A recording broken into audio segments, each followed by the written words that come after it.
monsieur Dia moom mooy yor lépp luy démarche administrative ki nga xamante ni mooy monsieur Diong mooy yor lépp luy technique ki nga xam mooy l'honorable son excellence monsieur Ibboy ñëpp xam ko moom moo yor lépp luy commission finance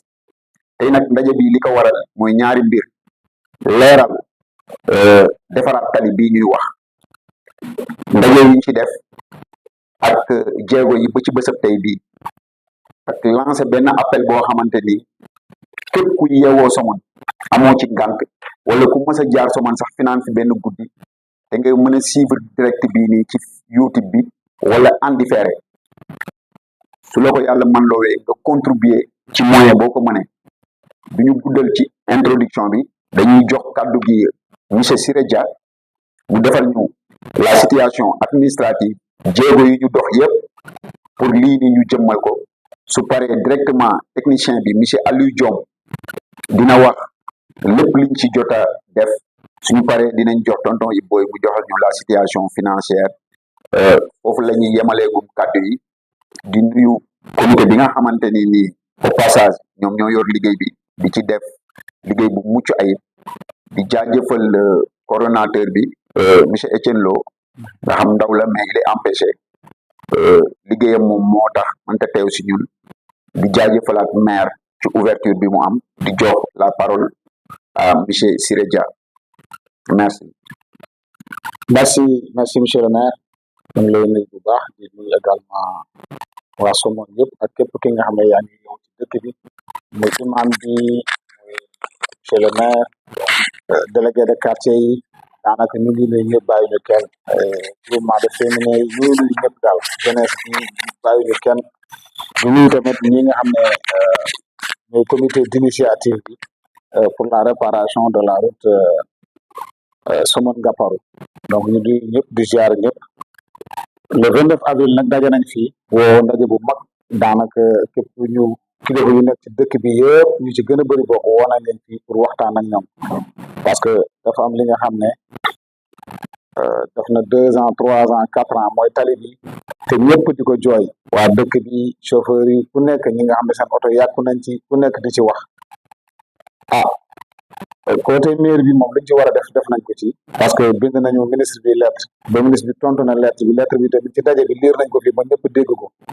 parce que ministre bi newoon na moom dina fi yónnee ay ndaw te dina fi jël aussi ay mesures yi nga xam dinañ ko def te boobu léegi tamit gis nañu loolu amul toog nañu boobu léegi gisuñu dara dégguñu tamit mu réagir ci loolu beneen bi tamit ñu amaat beneen relance ci initiative maire ne nañ bind également le directeur régional de l'AGEROUTE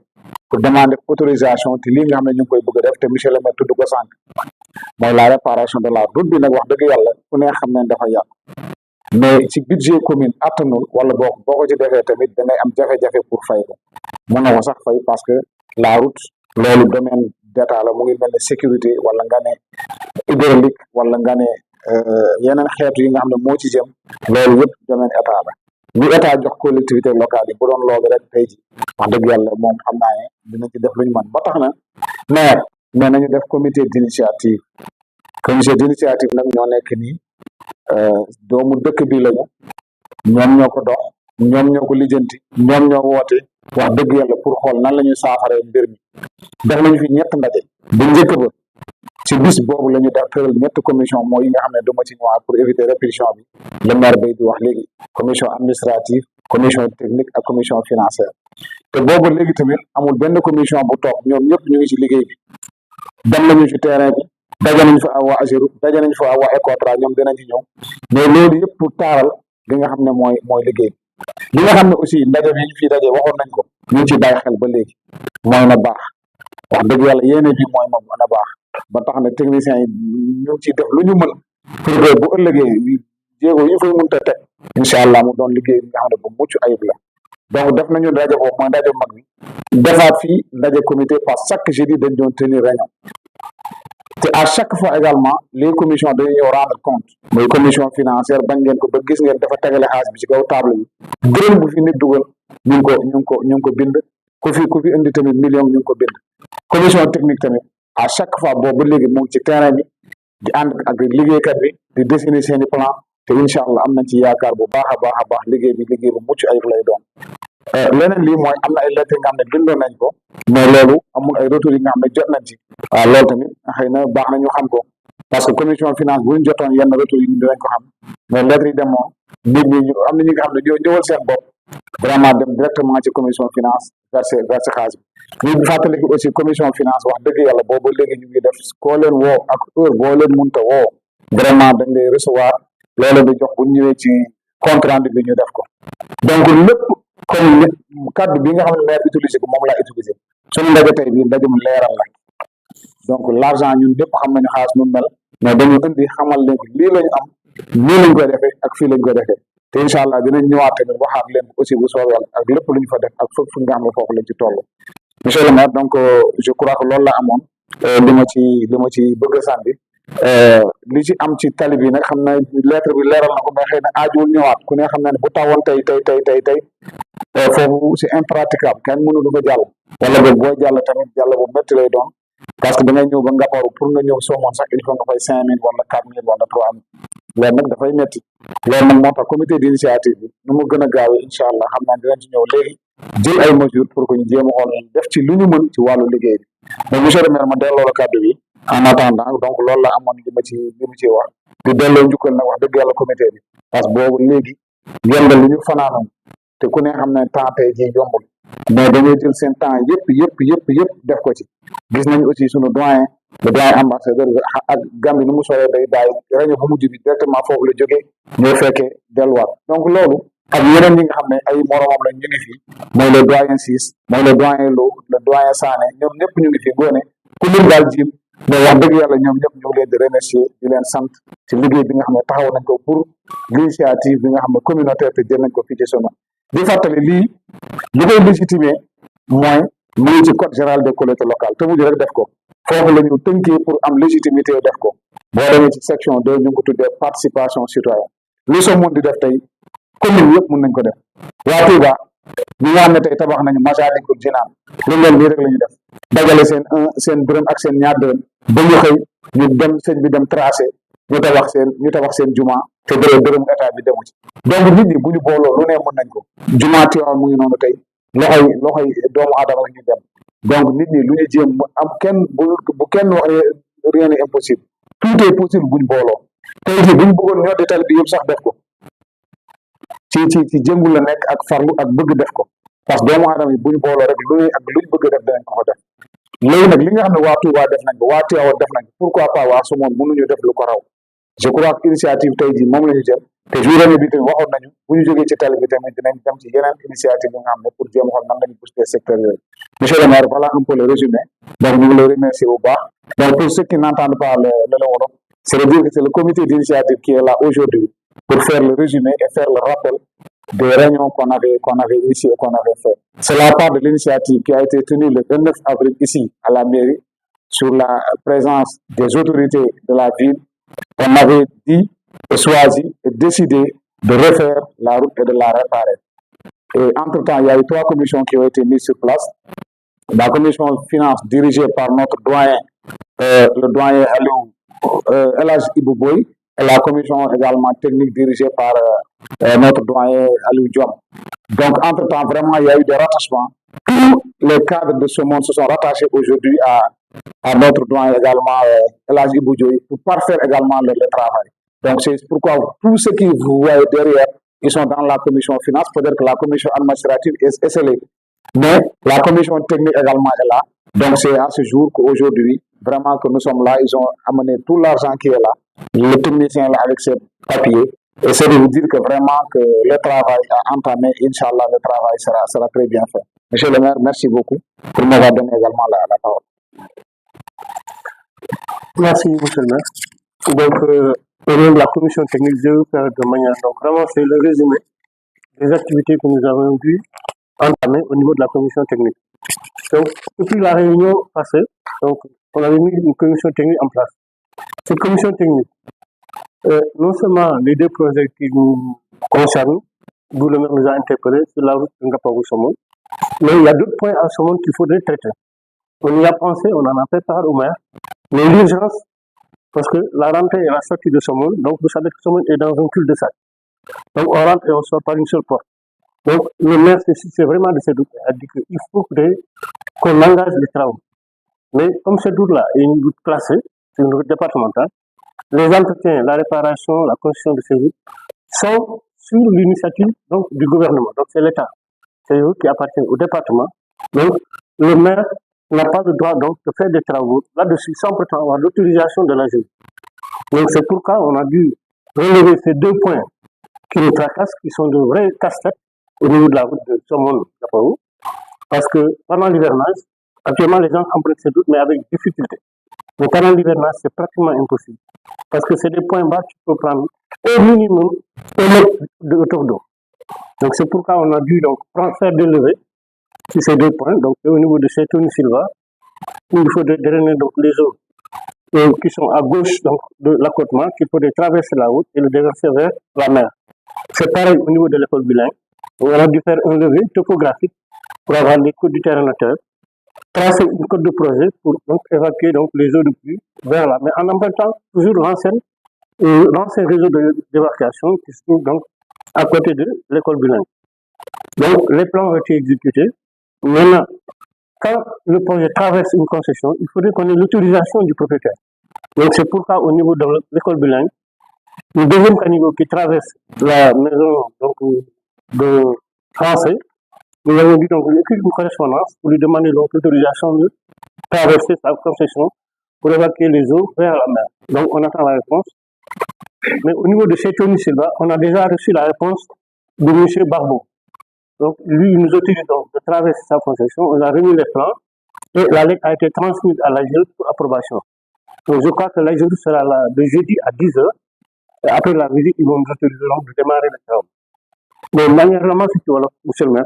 Donc, depuis que nous instruire la commission technique pour xeytu naka la ñuy defee liggéey bu ñu demee xool nañ ko pour am précision bu baax dañuy connaître un cabinet de topographie les géomètres mu ñëw def liggéey entre temps ci la ñu beneen entreprise fekk foofu ñu tudd ko Ecotra ñu ñëw defuñu aussi liggéey bu mucc ayib à savoir def na levis bi nga xam ne dépassé na sax zone bi ñu soxla woon pour xool un bon drainage des eaux donc sur le point bas donc bu ñu ko defee ci 2 points muy à hauteur de Château Silva ak beneen bi à hauteur de l'école bilingue def nañ benn étude bu mucc ayib ba defal nañ étude radio boo xam ne parce que zone boo xam ne dafay taa toujours pour ñu mën ko defar boo xam ne à jour même bi amee travaux yi ñu defar pour tali nga sol parce que état bi ko war dina ko defar mais defar ko léegi ouvrage bi ñu bëgg a defar dañ ko bëgg a defar boo xam ne ñoom même bu ñuy liggéey dañ ci rattaché rek dem duñ ko reprendre parce que bu ñu ko liggéeyee loo xam ne ñoom dañ koy reprendre coono lay doon te du suñu sat c'est pourquoi on a fait une étude complète boo xam ne au niveau de Château Silva dañuy am benn radio ak ay grilles à valoir ak un regard de visite avec une très bonne pente boo xam ne dina ko mën a drainer vers la mer en passant dans une rivière mais deuxième bi il faut ñu jaar ci benn kër boo xam ne borom kër gi il faut ñu ñaan ko autorisation mu accepté ko def ko par écrit ñu boole ko ak étude bi donc déposer à jour pour mu autoriser encore une fois je répète que tali yooyu muy tali national tali départemental tali régional loo ciy liggéey il faut que AGEROUTE autorisé ko te sama amagul 1 kilomètre de route boo xam moo ko moom à part pavé yi maire di démarré muy les 2 kilomètres 800 donc loolu la sama am comme patrimoine routier donc zéro patrimoine la ñu am donc pour ñu liggéey foofu il faut AGEROUTE autorisé ñu donc préparé nañ courrier yi demal AGEROUTE dina ñëw alxames incha allah à 10h bu ñëwee dinañ def tour bi wan ko plan yi ñu defar jox ko courrier bi nga xam ne borom kër yi accepté na pour ñu traverser ko en ce moment nag ñu mën a démarrer le projet qui est sur Château Silva en attendant nag bu fekkee amuñu autorisation beneen bi il faudrait que ñu obligé beneen étude boo xam ne lépp la ñuy boole ramasser ko muy première étude bi ñu defoon nga xam ne ak suñu fan ñun ñoo ko yóbbu suñu bopp pour géej donc situation bi daal foofu la tollagul bon pendant les travaux nag on compte présenter un planning d'exécution boo xam ne dinañ détaillé jour yi ñuy démarré li ñuy exécuté ak kañ la ñuy pare dañ aménagé si benn voie de déviation boo xam ne oto yi ñëw ci dëkk bi ñu mën a jaar ci mbedd moo xam ne ñu mën a teggi projet te duñ am benn gàllankoor loolu daal mooy situation bi quoi. jërëjëf monsieur le maire asalaamualeykum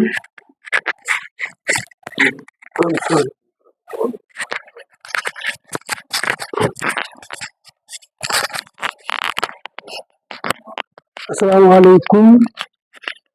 wa rahmatullah wa barakaatuhu. Di suñu bokki bopp na mu gën a selle, di leen ziar yéen ñëpp na mu gën a tedde. Di am mbégte bu rëy waxtaana suñu bokk ci xew-xewu jàmm. di ñaan yàlla nag mbégte bi ñu am yëkkati waxtaan wi li ñuy déglu am mbégte bu ko am. li xew président commission administrative bi campé na décor bi, maanaam wax na fan lañu jóge, fan lañu toll ak fu ñu jëm. initiative bi bañ ko dooree le 29 avril waxtaan ci ak monsieur le maire ak i service am, waxtaan wu mucc ayib. xam naa ne sax maire nekk déplacement moo ko fi teree teew, ndax xam naa ne lii muy def ni fa mu àgg ci yitteel ko bu ne woon fii dina ñëw toog ak kon wante l'adjoint au maire Seydi Sembène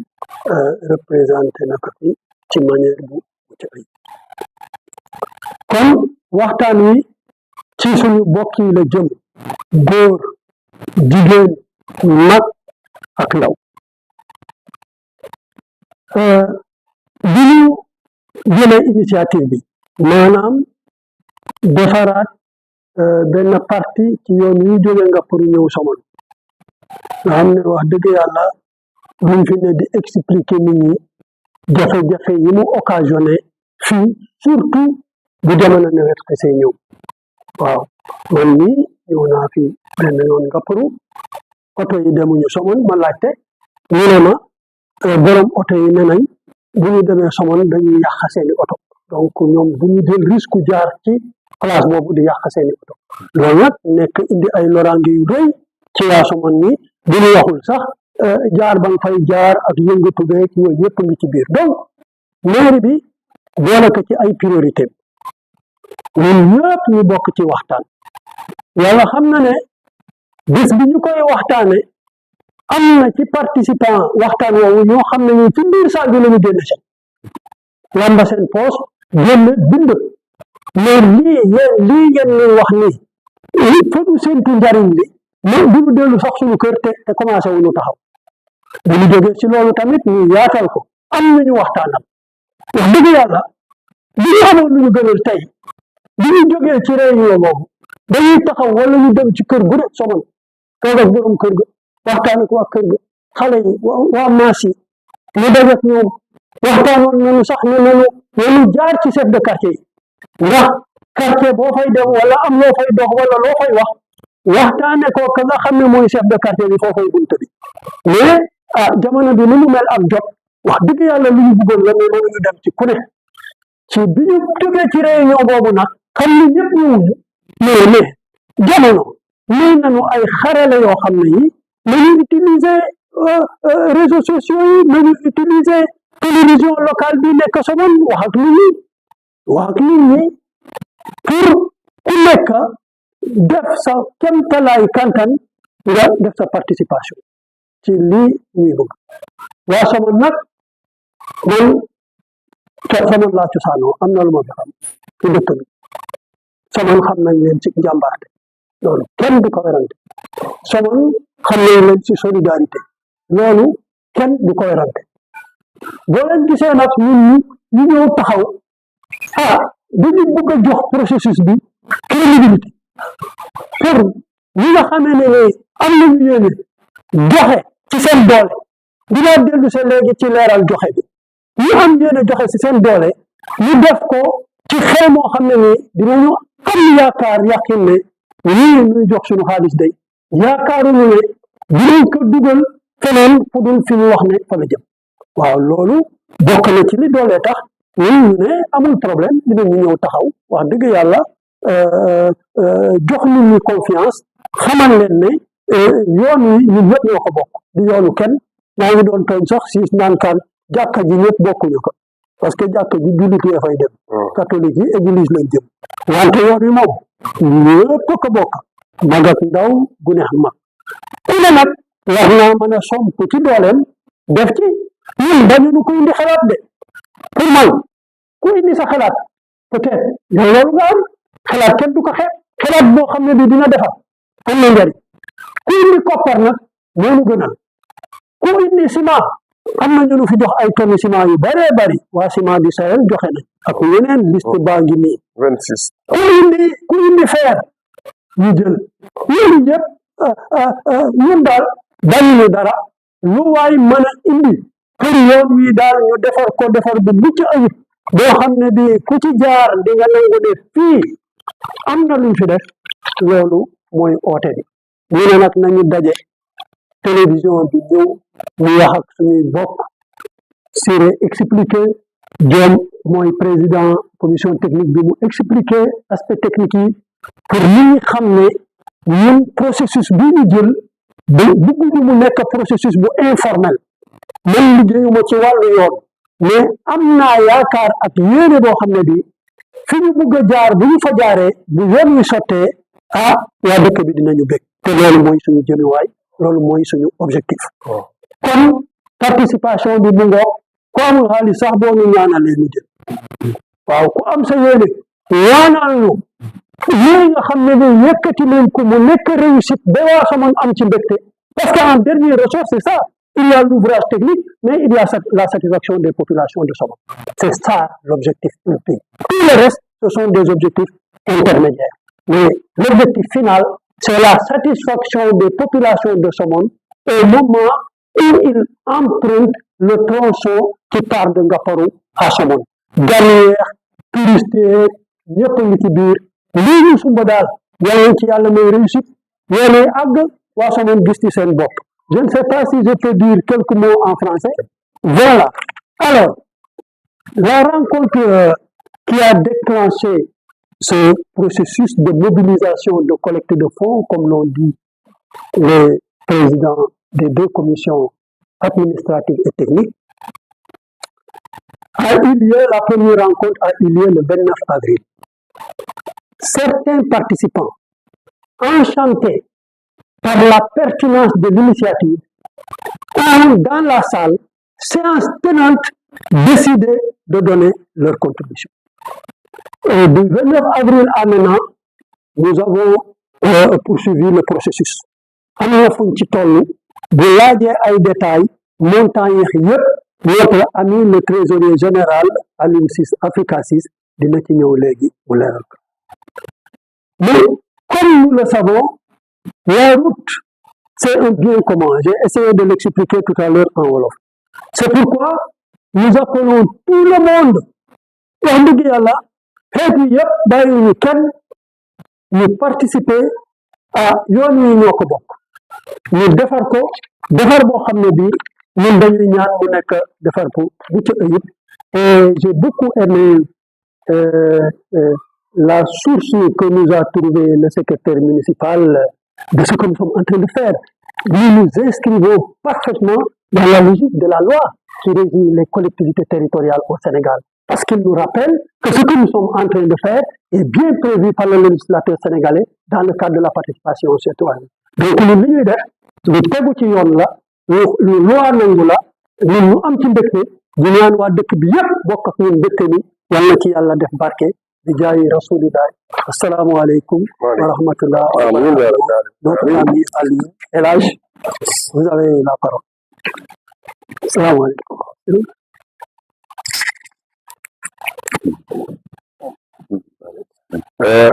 Jërëjëf son excellence ak mbooloo mi fi teew yëpp ñu ngi leen di nuyu di wax ñëpp jaageen jëf ñi nga xamante ne ñoom la ñu yaakaar jàkkaarloog ñoom pour informer leen ci li nga xamante ne moom la ñuy def yal nañu ko dégg ak dal mu fekk leen ci jàmm ba ñu mun koo comprendre ni ñu ko bëgg ñëpp comprendre ko noonu ndax explication yi leer na donc du ma ci dellu ci damay jël rek benn aspect donc xaalis bi yàlla def na biñ ko commencé ak léegi am nañ ci 14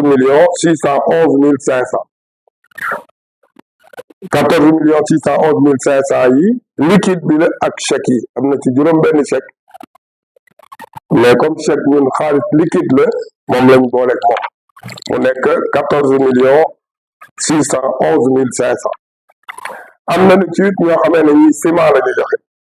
mu nekk 26 tonnes de ciment yooyu dañ ko teg de côté ciment bi laalaguñu ko parce que mu ngi xaalis bi aussi balaa ñu ciy laal dërëm wala retirer chèque yi travaux yi dafa commencé ñi nga xamee ne joxe nañu ay chèque xam nañu ne kenn retiré bu ko chèque yaa ngi nii bés buñ tolloo ci soxla ko ak utiliser ko si la ñuy commencé travaux yi donc ma jëloon ci benn aspect rek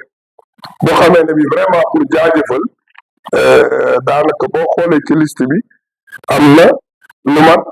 juróom benn fukki nit ak benn 61 personnes qui ont donné leur participation muy ciment ak xaalis et dans ces 61 personnes dama ci remarqué il y a des associations am na ay groupement am na ay personnes individuelles mais liñ ci mën a touché pour wan ne nit ñi parce que bu ma gisee association des diabétiques ma ne association diabétique yi ne Somone ñu yëg ko yëkki lu toll li ñett andi yëpp mën na ko gis plateforme bi parce que damay bañ a joxe benn te mën a joxe yi ci des loolu daf maa touché parce que ki feebar généralement yooyu di ñaan dimbal mais ñooñu gis ne yoon wi amal na leen jariñ ak processus bi ñu teg ba ñu ekki seen xaalis def ko ci biir imam yi ci dëkk bi ma gisaat ci beneen imam mu ne moom daal da boo dugal ci loxom ekki ñaari tonni ciment joxe ma ne lii nag wax dëgg yàlla aspect la ci biir conseil municipal nga xamante ne kenn fayu leen am ci lu mat ñett ñoo xamee ne yëkki dañu ci seen xaalis nekk ay conseil ñoom it yëkki seen xaalis def ko ci muy loo xamante ne li wax dëgg yàlla lu jar a rafetlu la te aussi di ko ñëpp waxee ki am ñaar fukki dërëm ak ki am téeméer bu mu ko xeeb participation la boo xamante ne bii du yàq dara ci lu muy def ndem téeméer la xam nañu ne bu amoon ñaari junni wala ñetti junni dara ko def bari na ci ñoo xamee ne ci Somone dañoo bokk ci ay kuréel gi joxe na donc ñoom it danañ ci gis seen bopp donc pour dire que ne daal wax dëgg yàlla nii mu commencé doxe dal na xel te lii ñu ci jublu budgétisé woon lu mat 24 millions 25 millions am nañu yaakaar ne bu soobee yàlla bu ñu commencé danañ ko terminé si ni ñu ko xalaate woon donc loolu moom am nañ ci yaakaar bu baax te daal ñuy jaajëfal ñi nga xamante ne ñëpp seen tur a ngi ci liste bi ñu teel a participer te woo ñi nga xamee ne ñëwaguñu dinañ wax ne ce n'est pas trop tard pour bien faire donc daal en grosso modo defe naa loolu laa ci bëggoon a leeral tuuti monsieur le maire bu amee lu mu ci tëje ak yooyu wala assistance bi tam bu fekkee am na ku ci bëgg a sànni kàddu wax dëgg yàlla ngeen baal ma maa ngi ko dara fàtte point de collecte yi tam képp koo xamee ne ki dem nga pharmacie ci Sané moom bokk na ci organisateurs yi nga xamante ne lépp loo ko joxe dana yëg si Etienne Lo coordinateur ñu koy gërëm ndax liggéey moo tere mu participer ci tey ndax moom it wax dëgg yàlla am na ci wàll wu am solo moom tamit képp ku ko jox xaalis dana yëg si ku ko jox Africa 6 dana yëg si ku ñëw ci mairie bi danañ la defar këyit xaalis bi dana yëg si fa mu war a yëg si donc keneen koo xamante ne kii am na ay bonne volonté sax yoo xamee ne yi bokkuñu ci équipe technique bi waaye ñu ngi dem di wax ay nit di leen laaj ba ñooñu di andi xaalis am na ci ñoo xam ne nag bëgguñu sax ku bind seen tur ñooñu respecté nañu anonymat bi def li ñu joxe wane ne borom kat lii lépp ci bëgg te loolu lañ ko koy doxal donc loolu laa ci doon dox encore merci beaucoup. waaw mais assistance bi. bon ñu ngi jaajëfalaat comité bi ci liggéey bu mucc ayib bi nga xamante ni def nañ ko jàpp naa ne képp kuy doon teewlu à travers Somone Production ñu leen di jaajëfal au passage Ousseynou ak équipe bi nga àndal yëpp di wax ne télé bi nañ ko gën a bàyyi xel présentation bi leer na di ko dalee ci monsieur le secrétaire municipal monsieur Dia monsieur Diong son excellence ak équipe bi nga xam ñoo nekk derrière yëpp Persis tonton Ablaye bi nga xamante ni moom moo sabab Ecotra ñëw fi ginnaaw bi maire amee yéene bi docteur Mamadou Lamine Sané nga xamante ni mu ngi ci suuf di ñëw di wax lu baax di ko def jamono bu nekk te mooy wareefu ku nekk tonton Cheikh Tidiane xamante ni lettre bi demoon ciment du Sahel ba ñooñu dégg ko joxe plus de joxe 20 tonnes ciment ñu recevoir ko garder ko comme ni ko Persis waxe ñu ngi koy jaajëfal monsieur Diouf madame la première adjointe au maire ak groupement de femmes yi ñoom ñëpp def nañ jéego te dinañ gën a defaat jéego jigéenu Somone moom kenn mësu leen a mën ci dara ngoone taxawaay bi rafet na ñoom Cheikhou Ba délégué de quartier tonton Ousmane tonton Asboy nga xamante ni ñoom dañuy taxaw ci liggéey bi rek appel daal bi ñuy woote docteur Sané voilà docteur Sané après dina contribuer ñun daal li ñuy wax Persis mooy askanu Somone comme ni ko ñëpp waxe ñu ngi leen di woo ñu ñëwul woon ñoom lañu jéem a ñëw jëf ji amul lu ci yéemu amul jëf ju ci xeebu mbuusu glace bu fukki dërëm sax nit mën na ko contribuer te amul loolu ku yàlla may jëmmam may ko kàttan mu wér mën na ñëw teew ci bu ñuy liggéey ba ku mënta liggéey sax joxe ndox mooy képp ku yeewoo Somone wala nga dëkk Somone foo mën a yeewoo ci àddina bi parce que Somone mu ngi fépp ci àddina bi ñu xam ne lii ñu ngi la ciy woo te dañ ci am taxawaay boo xamante ni amoo ci ngànt fi ñuy daanale rek ñi nga xamante ni moom nitu pas-pas lañ prophète bi moo ne initiative bi ay nit teg moo tax yéen yow li ngeen am kenn xamu ko initiative bu nit teg duñ ci am tuyaaba yow mi ko teg képp ku ci def